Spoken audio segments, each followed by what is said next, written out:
자리에 나오신 여러분을 축복합니다. 옆사람과 인사합시다. 오늘도 만나서 반갑습니다. 잘 오셨습니다. 은혜 많이 받으세요. 그렇게 말씀하신 대로 되시기를 바랍니다. 또 비대면 영상으로 예배하시는 분들 계시면 그 가운데도 주의 은혜가 함께 하시기를 바랍니다. 오늘 찬양을 들으면서 제가 굉장히 감동이 됐습니다. 왜냐하면 이 찬양을 제가 어린 초등학교 때 저희 아버님이 충남 금산에서 목회하실 때 우리 큰 형님이 경희대학교 성악과를 다니셨어요. 방학 때 내려오면 꼭 첫 찬송을 불렀어요. 첫 찬송을 성악을 하는 대학생이 이제 저희 형님이죠. 우리 아버지로서는 큰아들이 저 찬양을 하는데 초등학생인 저가 저 뒤에 앉아서 들을 때 얼마나 그게 감동이 되는지. 우리 이제 아버님은 설교 이제 특별 찬송을 하는 거니까요. 설교 이제 하기 전에 큰아들이 나와서 방학 때 나와서 성악을 전공하는 아들이 그 찬양을 부르면 제 기억에도 그 아버지는 아버지가 목회하는 곳에 와서 찬양을 하는 것을 보면서 흐뭇해 하시는 그런 얼굴이셨습니다. 그런데 제가 그 모습을 그대로 가지고 있어요. 또 언제도 저희 아들들이 와서 또 찬양을 한 경우도 있었잖아요. 그래서 오늘 설교와 굉장히 이렇게 맥을 같이 하기 때문에 제가 그 말씀을 드리는 겁니다. 신앙의 유산이 물려져 가지고 또 모습도 그대로 그런 모습으로 하나님을 찬양하고 예배하는 것이 은혜가 되고 감동이 됩니다. 그러나 사람이 잘난 것이 아니라 그 찬양 자체가 하나님께 영광이 된 줄로 믿습니다. 자, 오늘 말씀의 주제는 행복한 가정의 유산입니다. 같이 해볼까요? 시작. 행복한 가정의 유산. 자, 새해 들어서 저는 창세기를 계속 설교하고 있습니다. 행복한 가정의 유산. 자, 이 말씀은 행복한 가정은 어떤 유산을 남기는가? 반대로 유산을 남기는 그 가정에 부모가 자녀들에게 남기는 그 유산을 통해서 행복해질 수도 있고 불행해질 수도 있다. 뒤집어서 얘기할 수도 있어요. 유대인들의 제2의 성경이라고 하는 탈무드에 보면 이런 얘기가 있습니다. 오래 사는 것보다 더 중요한 것은 잘 사는 것이고, 잘 사는 것보다 더 중요한 것은 남길 것이 있는 인생을 사는 것이다. 그러니까 인생의 마지막 평가는 그가 무엇을 남겼느냐에 달려 있다는 것입니다. 우리나라 속담에도 사람은 죽어서 이름을 남기고 짐승은 죽어서 가죽을 남긴다. 창세기 5장은 성경에 최초로 나오는 아담의 족보입니다. 여러분 창세기 5장을 보시면 낳고 죽고 낳고 죽고 계속 32절 마지막 절까지 그겁니다. 이게 아담의 족보예요. 아담의 족보 혹은 인류의 가장 오래된 고시조의 족보라고 할 수 있습니다. 그런데 그들은 유심히 보시면 굉장히 오래 살았습니다. 수백 년씩 살았어요. 그런데 결국은 다 죽었습니다. 그러니까 이 족보는 단순히 그들이 몇 년을 살다가 죽었구나, 몇 년을 살다가 죽었구나, 무두셀라 같은 사람은 969세를 살았구나, 이렇게 몇 년을 살다가 죽었구나라고만 보면 의미가 없어요. 그 속에 담겨 있는 인류 최초의 인간인 아담을 만드신 하나님의 뜻이 이 아담의 후손을 통해서 어떻게 계승이 되었는가를 보아야 한다 그 말입니다. 이런 구속사적인 의미를 갖는 족보를 일컬어 히브리에서는 톨레도트라고 그래요. 톨레도트. 이 톨레도트라고 하는데 이 히브리 말의 톨레도트의 뜻은 뭐냐? 하나님의 뜻을 이루기 위한 특별한 목적을 갖는 족보다, 그렇게 얘기합니다. 톨레도트. 하나님의 목적을 이루기 위한 특별한 목적을 갖는 족보. 따라서 우리는 이 족보의 행간에 나타난 하나님의 뜻을 찾아내야 합니다. 행간 아시죠? 우리가 책을 읽을 때 문자적인 의미를 아는 것도 중요하지만 줄과 줄 사이에 담겨진 의미, 행간입니다. 그 행간에 숨겨진 의미를 찾아내는 것은 매우 중요합니다. 그래서 성경을 읽을 때는 이 행간에 나타난 그런 뜻이 굉장히 중요한 것들이 많아요. 그것을 우리가 찾아내는 것도 쉽지 않지만 그것을 찾아보는 것도 매우 중요하다고 말입니다. 여러분, 하나님은 우리가 이 세상을 살다가 죽을 때 우리 후손들에게 남기기를 원하시는 유산이 있습니다. 하나님이 원하시는 유산. 각 가정마다 부모가 자녀에게 남길 수 있는 유산이 각각 다르겠지만 오늘 본문은 하나님이 우리 자녀들에게, 우리 가정의 자녀들에게 남길 유산을 제시하신 말씀이에요. 따라서 저는 오늘 하나님이 제시하신 행복한 가정의 유산을 오늘 본문을 통해서 말씀을 드리고자 합니다. 첫 번째는 축복의 유산입니다. 자, 오늘 본문 5장 2절을 보겠습니다. 5장 2절 시작. 남자와 여자를 창조하셨고 그들이 창조되던 날에 하나님이 그들에게 복을 주시고 그들의 이름을 사람이라 일컬으셨더라. 창세기 3장에서 인류 최초의 인간이 타락을 했어요. 아담이 타락을 했죠.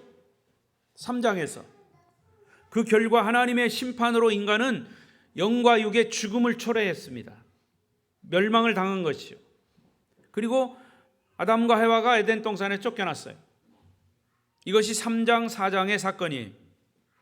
그리고 5장에 들어서 이후에 새롭게 전개되는 역사에서 하나님이 제일 먼저 선포하신 것이 축복입니다.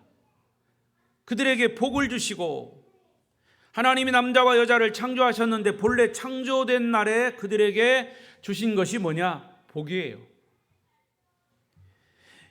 그런데 이 말씀은 가만히 보시면 인간이 타락을 했어도 맨 처음 하나님이 인간을 창조하신 그들에게 복을 주신 그것이 그대로 폐기되지 않고 하나님의 축복을 하고자 하는 그 의도가 그대로 유지됐다는 것입니다. 타락하기 전, 타락한 후에도 하나님이 인간에게 축복을 주시기를 원하셨다고 말입니다. 창세기 1장에 보면 하나님이 처음 아담과 해와를 하나님의 형상대로 창조하시고 맨 처음에 하신 말씀도 바로 축복입니다. 1장 28절이에요. 읽겠습니다. 잠깐. 자, 고개를 들어요. 예, 고개를 들어. 옳지. 등을 기대, 의자에 기대. 예. 읽겠습니다. 조시는 분도 정신 차리시고 하나님이 복을 주신대요. 싫어요? 시작. 하나님이 그들에게 복을 주시며 하나님이 그들에게 이르시되 생육하고 번성하여 땅에 충만하라. 땅을 정복하라. 바다의 물고기와 하늘의 새와 땅에 움직이는 모든 생물을 다스리라 하시니라. 할렐루야. 하나님이 사람을 창조하시고 첫 번째 선포하신 말씀이 축복이에요. 그런데 여기 보니까 생육하고 번성하라 하셨습니다. 이 말씀의 중요한 의도는 뭐냐? 축복을 후손들에게 계승하라는 겁니다. 내가 받은 축복을 나에서 그치지 말고 계속 자녀들에게 이어가라는 겁니다. 땅을 정복하라, 생육하라. 생육하는 것은 번성하라. 자꾸 사람을 결혼해서 애 낳고 그 자녀가 복을 받고 그 축복이 또 자녀에게, 손자에게 이어지고 이어져라 그 말이에요. 여러분, 우리나라요 50년 이후에 우리나라가 없어질 수도 있대요. 왜요? 결혼도 안 하려고 그러지, 아기를 안 낳으려고 그러지, 아예 결혼을 안 하려고 그러지. 이러다 보면 나라가 없어지는 거예요. 국력은 어디서 생기는 겁니까? 인구에서 생기는 거예요. 왜 중국이 저렇게 큰 소리 칩니까? 인구가 많아요. 인도도 그렇고. 우리나라가요 5천만, 남한만 5천만. 50년 후 지금 연세 드신 분들이 다 돌아가시면 이제 아기를 안 낳으니까 없어질 수 있다는 거죠. 과거에는요 주일학교 어린이들이 막 차고 넘쳤어요. 그죠? 여름 성경학교 하면 그냥 빡빡하게 먹었어요. 점점 없어졌어요. 우리 교회도 제가 20년 전 처음에 창립되기 전에는 사진에 보니까 가득했더라고요. 근데 20년 지난 후에 요즘 주일학교 예배가 한 명들이요. 한 명. 뭐 전도 안 돼서 그렇다고도 하지만 아무튼 그래서 우리 어린이들만, 우리 교회에 있는 어린이들만 다 모여야 돼. 그래도 괜찮아. 근데 주일학교 나오는 어린이가 한 명밖에 없어. 그것도 이제 초등학교 6학년 애들이 졸업하고.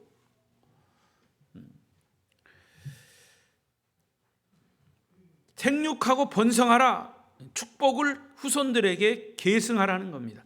땅을 정복하라 이런 말은 단순히 땅을 밟고 다니라 하는 말이 아니고 내가 받은 축복으로 그 땅도 축복의 땅이 되도록 하라는 겁니다.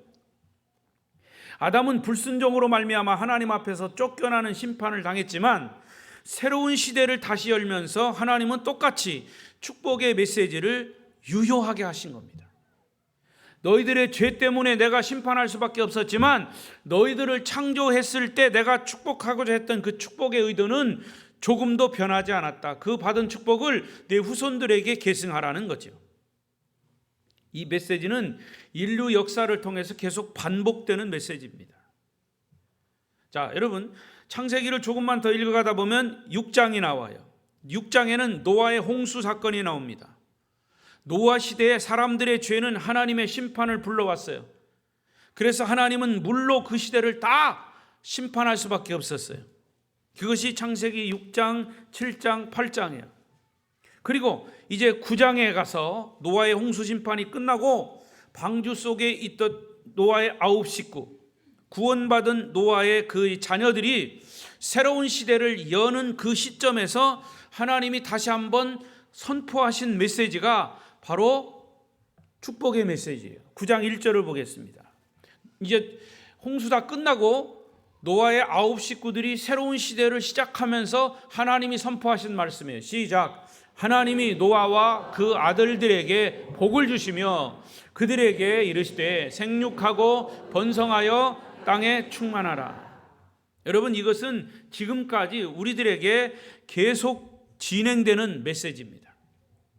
하나님은 우리를 축복 가운데 창조하셨고 우리가 하나님의 축복을 경험하고 이 축복을 다음 세대에 계승하기를 원하십니다. 할렐루야. 그래서 우리가 자녀들을 키울 때 가장 중요하게 생각해야 할 것이 뭐냐? 내가 이 축복을 우리 하나님께로 받았는데 이 축복을 자녀들에게 물려주어야 한다.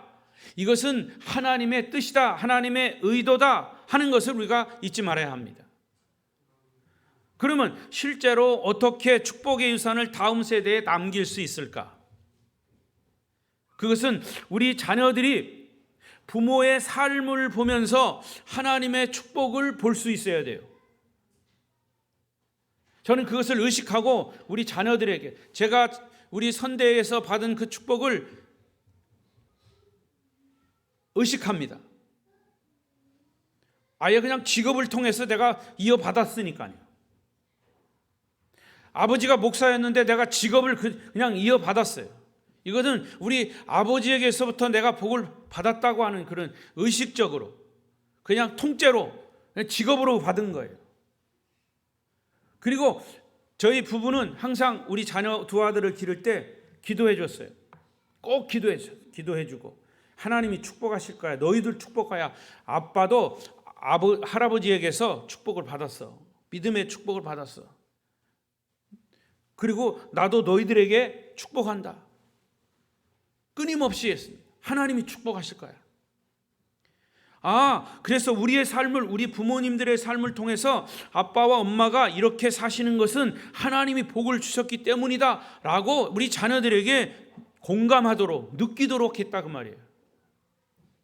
그리고 자녀들도 자신들이 받은 복은 하나님이 주신 것이라고 고백할 수 있어야 됩니다. 실제로 이 축복을 우리 자녀들에게 전달할 수 있는 방법은 두 가지예요. 그들을 위해서 기도하는 거예요. 그리고 말씀을 계속 주는 거예요. 부모는 자녀들을 기도로 축복해야 합니다. 여러분, 자녀들을 위해서 기도하는 거는, 부모는 얼마든지 자녀의 머리 위에, 목사만 머리 위에 손 얹고 기도하는 거 아니에요? 부모가 자녀 있으면 자녀의 머리 위에 손을 얹고 기도할 수 있어요. 물론 아무나 그렇게 머리 위에 손 얹고 기도하는 건 아니지만, 여러분 자녀들에게 얼마든지, 그게 좀 부담스러우면 껴안고로도 하고, 끊임없이 자녀를 위해서 축복하는 거죠. 그리고 축복의 메시지를 자녀들에게 지속적으로 줘야 합니다. 유대인들의 자녀 교육에서 그 예를 찾아볼 수 있어요. 유대인들은요, 끊임없이 자녀들을 말씀을 놓고 율법을 놓고 그 공부하고 가르치고, 밥상 앞에서도 가르치고, 자녀의 생일이 되면 부모가 자녀에게 베푸는 생일 잔치의 클라이맥스가 뭐냐? 자녀를 위해서 손을 얹고 축복기도 해주는 거예요. 클라이맥스예요. 생일 맞이해서. 그리고 또 축복의 메시지를 주는 겁니다. 사랑하는 아들아, 사랑하는 딸아, 너는 하나님 앞에서 아주 진실한 삶을 살게 될 거야. 내가 너를 축복한다. 내가 너를 사랑한다. 하고 축복의 메시지를 자녀들에게 말로 계속 전하는 겁니다. 말대로 되는 거죠. 말이 씨가 된다고 그러잖아요. 이렇게 자녀를 키우다가 부모가 드디어 세상을 떠나는 순간이 되었을 때 자기 자손들에게 마지막 축복을 남깁니다. 유언을 남기는 거예요. 유언의 가장 핵심은 뭐냐? 하나님이 너를 축복할 거야. 아버지인 내가 하는 게 아니고, 부모가 하나님께로 받은 그 축복이 너희에게도 갈 거야. 이거를 전하라는 거지. 여러분, 우리가 성경에서도 그 예를 찾아볼 수 있잖아요. 쉽게 아브라함이 자기 아들 이삭을 축복합니다. 이삭은 자기 아들 야곱을 축복합니다. 그런데 야곱은 둘째 아들이지만 장남 형의 축복을 이어받고 싶어서 형 에서인 것처럼 아버지를 속이면서까지 장남의 축복을 받아내는 장면이 있죠. 생애 마지막 순간까지 부모는 자녀들에게 축복을 남깁니다. 이게 유대인들의 그런 이 축복의 계승이에요. 이와 같이 우리가 인생을 살면서 가장 중요한 의무 가운데 하나는 다음 세대에게 축복을 남기는 겁니다. 단순히 어떤 재물을 유산으로 남기는 것이 아니라 하나님의 축복 그 자체를 남기는 거예요. 아름다운 교회 성도 여러분, 마음껏 자녀들을 축복하시기를 바랍니다. 그야말로 그건 돈 들어가는 거 아니에요, 여러분. 자녀를 위해서 기도하는데 돈 들어갑니까? 자녀를 위해서 축복의 말을 하는데 돈 들어갑니까? 축복의 말도 많이 하시고, 그래서 아까 말씀드린 대로 저는 저희 아버지가 축복 기도를 많이 했어요. 어머니는 수시로. 그래서 그 복이 저에게 임했고, 제가 받은 축복을 우리 자녀들에게 지금도 계속 계승하고 있습니다. 제가 어렸을 때만 해도 왜 그렇게 동네 어르신들이 자식들에게 욕을 많이 했는지 몰라요. 동네 나가면 어른들은 자기 자식들에게 그냥 늘 하는 소리가 이놈의 자식, 이놈의 자식, 나가 죽어. 그래가지고 정말 그때 나가서 죽는 사람들이 많았어요. 하지만 우리 그리스도인들 부모는 자녀들을 위한 축복의 기도와 축복의 말을 많이 남기시기를 바랍니다. 우리에게 주신 축복의 유산을 여러분 자녀들에게 마음껏 나누시기를 축복합니다. 두 번째는 경건의 유산입니다. 경건의 유산. 자, 5장 1절 다시 보겠습니다. 시작. 이것은 아담의 계보를 적은 책이니라. 그리고 하나님이 사람을 창조하실 때에 하나님의 모양대로 지으시되. 자, 이것은 창세기 1장에 나오는 말씀을 다시 강조했습니다. 인간 창조가 다른 모든 피조물과 구별되는 특징이 뭐냐? 하나님의 형상대로 지음을 받았다는 겁니다. 그 형상은 겉으로 나는 어떤 외형적인 모습이 아니에요. 하나님이 거룩하신 것처럼 우리 인간도 거룩한 존재로, 하나님이 사랑이신 것처럼 우리도 사랑하는 존재로, 하나님이 의로우신 것처럼 우리도 의로운 존재로, 그렇게 사람은 하나님을 닮은, 형상을 닮은 존재로 지음받았다는 거지요. 이런 요소들을 한마디로 말하면 인간의 경건성입니다. 인간의 도덕성, 경건성. 자, 창세기 5장 3절을 보십시다.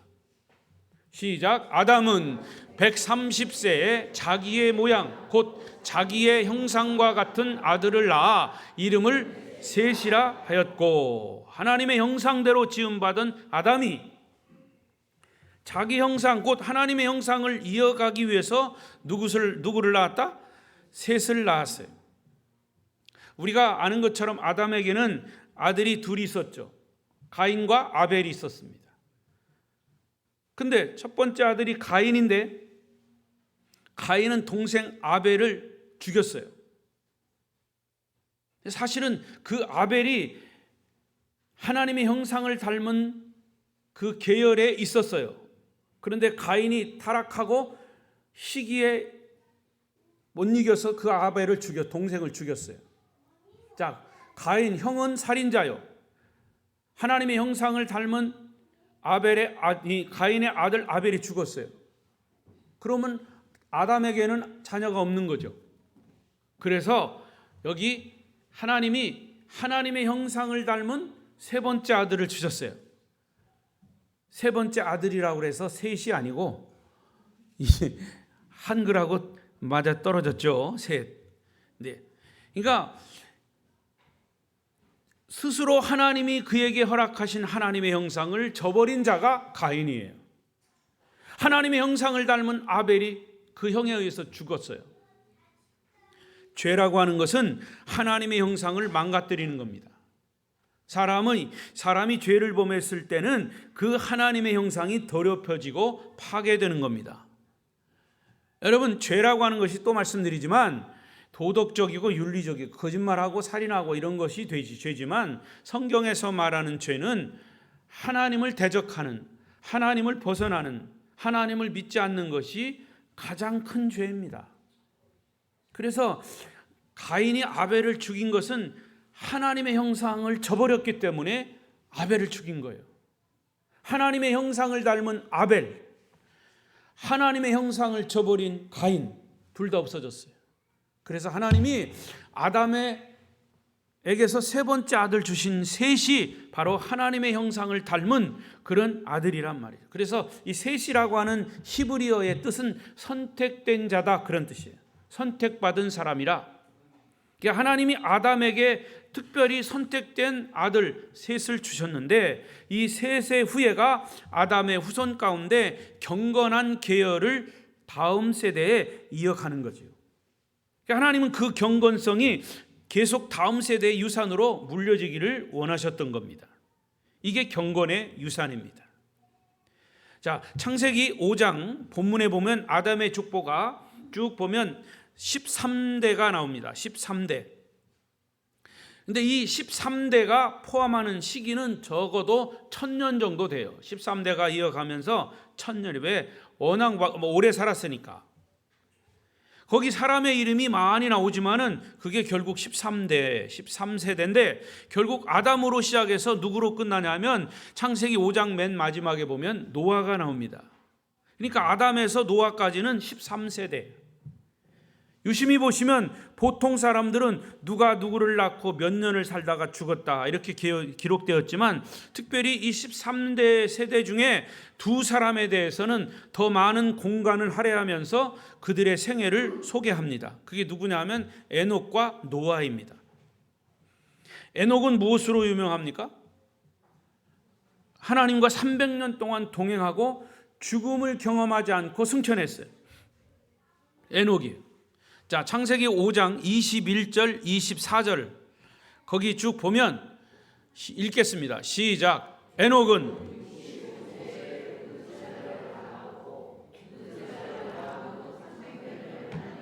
동행하며 자녀들을 낳았으며 그는 365세를 살았더라. 에녹이 하나님과 동행하더니 하나님이 그를 데려가심으로 세상에 있지 아니하더라. 여러분, 이 말씀 속에서 우리는 하루 24시간에서 하나님과 동행했다고 말할 수 있는 시간이 얼마나 될까요? 하루도 쉽지 않습니다. 하나님과 동행하는 것. 그런데 에녹은 하루도 아니고 한 달도 아니고 1년도 아닌 300년을 하나님과 동행했다고 그랬어요. 이런 경건의 표상이 될 수 있는 에녹이 바로 셋의 후손 속에 나온 거예요. 아담의 세 번째 아들 셋의 후손에 가다 보면 바로 거기에 에녹이 나온 거예요. 경건이 유산된 겁니다. 그리고 에녹의 후손 중에 누가 나왔냐? 노아가 나옵니다. 신약의 믿음장인 히브리 11장에 보면 믿음의 영웅들 중에서 에녹도 있고 노아도 있어요. 그들 모두가 바로 아담의 세 번째 아들 셋의 후손입니다. 경건한 사람의 후손 중에 경건한 자손이 나온다는 뜻이에요. 여러분, 한 사람이 경건한 인생을 산다는 것은 나 혼자만의 문제가 아니고 우리의 후손을 통해서 하나님의 역사가 만들어지고 있다는 사실을 깨닫게 되시기를 바랍니다. 여러분의 선대가 신앙생활 안 했고 여러분이 신앙의 일대라면 여러분 때부터 신앙의 계보가 이어가야 돼요. 경건이 유산돼야 되고 이어져야 돼요. 나 자신이 경건하게 하나님을 바로 믿을 때 경건의 후손의 계열을 만들어갈 수 있다는 것입니다. 하나님을 바로 믿은 사람들의 후손들은 천대까지 복을 받지만 하나님을 등지고 세상과 짝하고 죄를 범하고 사는 사람들은 3, 4대까지 저주가 임한다고 그랬어요. 3, 4대까지 저주 임하면 그 이후에는 말할 것도 없어요. 이거 성경의 말씀이에요. 그래서 이 말씀대로 여러분의 후손들은 경건의 유산을 남기시고 경건의 후손이 계속 이어갈 수 있기를 축복합니다. 마지막 세 번째로 영생의 유산입니다. 영생의 유산. 영생이라는 말은 뭐예요? 영원히 산다는 거죠. 여러분, 창세기 5장을 읽으면서 무슨 생각이 드십니까? 아무 생각 안 드셔요? 성경을 5장 보면 아이고 설교 빨리 끝났으면 좋겠다 이런 생각 들어요? 성경 5장을 읽어보면 한 사람 한 사람이 참 오래 살았어요. 그러나 결국에는 모두 죽었어요. 아담의 족보를 읽으면서 인상적인 게 뭐냐? 낳고 살다가 죽었더라 이거예요. 굉장히 오래 살았지만 다 죽었다는 거예요. 로마 제국이 세계를 지배하고 있을 때 이런 말이 있었죠. 세계의 모든 길은 로마로 통한다. 이와 같이 인생의 모든 길은 결국 죽음을 통한다. 창세기 5장 족보에 나오는 사람들은 죽었더라 살고 낳고 살고 죽었더라 다 죽었어요. 그런데 여러분이 눈여겨봐야 할 부분은 뭐냐? 죽었더라고 결론 맺지 않고 있다는 사실이. 그 대표적인 사람이 에녹입니다. 오늘 본문에서 가장 핵심적인 인물이 에녹인데 에녹은 300년을 하나님과 동행하다가 죽음을 경험하지 않고 하늘로 승천하여 하나님께로 옮겨갔다. 그게 뭐냐? 영생입니다. 영생. 그는 최초로 죽음의 과정을 거치지 않은 사람의 표상이 된 거예요. 믿음으로 산 사람들에게 주어진 놀라운 성경의 약속이 뭐냐? 그것은 그들이 죽음을 극복할 수 있다는 겁니다. 물론 저와 여러분은 죽음을 통과해야 돼요. 여러분 저를 보세요. 여기서 하나님과 동행하다가 승천하고 싶은 사람 없잖아요. 내가 승천하고 싶어도 사실은 승천할 수 없어. 그죠? 그러나 예수 믿고 영생하고 천국 가고 싶은 사람, 아니 그냥 안 가고 싶은 사람. 여러분, 죽음이라고 하는 것은 누구나 다 두려운 거예요. 그런데 그 죽음을 극복할 수 있는 것이 뭐냐? 바로 영생한다라고 하는 확신입니다. 아멘?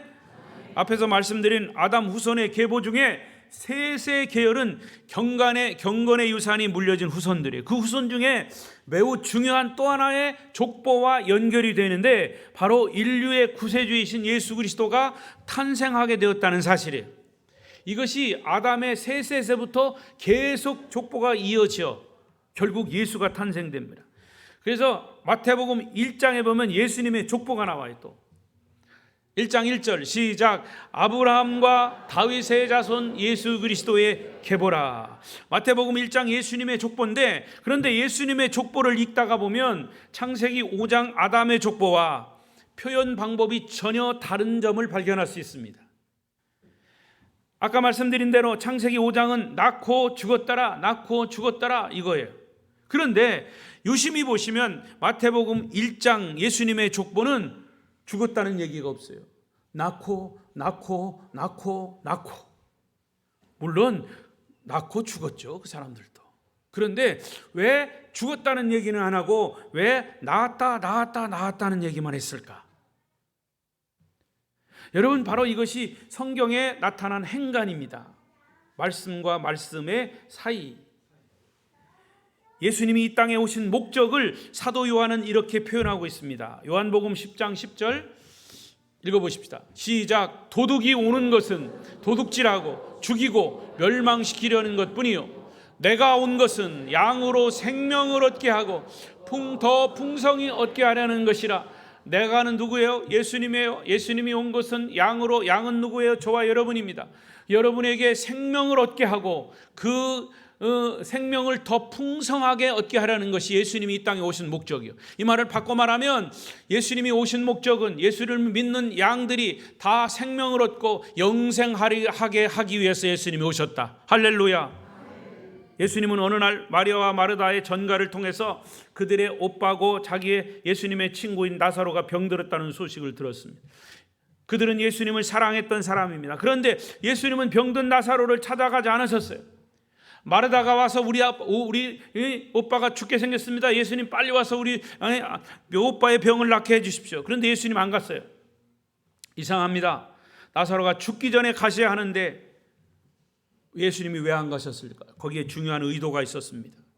나사로의 죽음을 본보기 삼아서 인생이 죽음을 극복할 수 있다는 아주 중요한 메시지를 주시려고 나사로가 죽기 전까지 안 가신 거예요. 죽을 때까지 안 가신 거예요.